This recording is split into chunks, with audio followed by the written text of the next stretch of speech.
Hi kids! Are you familiar with dagdag-bawas? Ito ay isang paraan upang mas lalo kayong mas mabilis mag-solve during subtraction. Gamit din ito during addition. At yan ang ating lesson for today. Ilang apples meron tayo ngayon? That's correct! 50! Paano kaya natin bibilangin itong napakadaming mansanas na mabilisan lang ang pag-count? Any idea? Pag binilang natin ng isa-isa, siguradong aabutin tayo ng napakahabang panahon. Ano kaya ang gagawin natin? Pwede ba ang addition? Pwede rin ba ang multiplication? Alin ang mas mabilis? Tingnan nga natin kung ilang columns meron ito. 10. Ibig sabihin, meron 10 piraso kada line o row. Gayon naman, tingnan natin kung ilang rows o line meron itong ating figure. 1, 2, 3, 4, and then 5. Sa mga batang hindi pa marunong mag-multiply, all you have to do is use the repeated addition. At sa mga marunong nang mag-multiply, all you have to do is multiply 5 times 10 is equal to 50.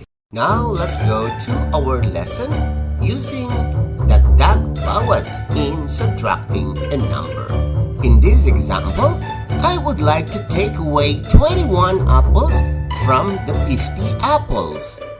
What will you do? Before anything else, let's review the parts of a subtraction.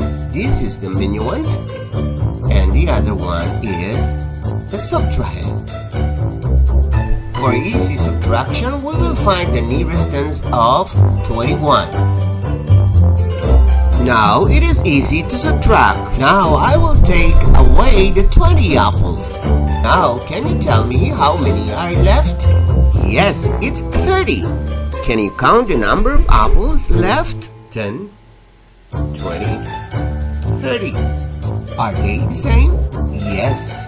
Our computation and the number of apples we counted are the same. My question is, sapat na ba ang binawas nating 20 apples? Balikan nga natin ang unang question. Ang ating subtrahend ay dapat 21. So, kailangan pa tayong magbawas ng ilan? Yes, isa pa. 1 apple more to be subtracted from 50.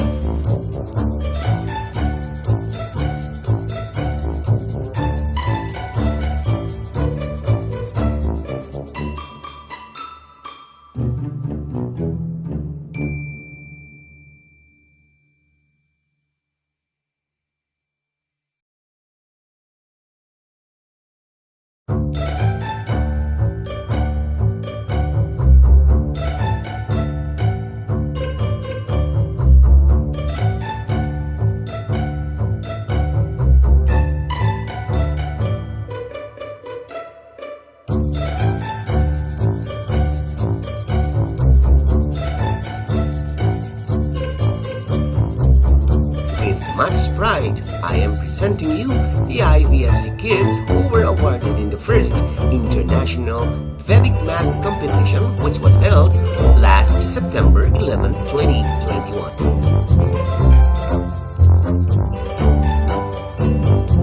Congratulations, IVFC kids! Keep it up, the good job!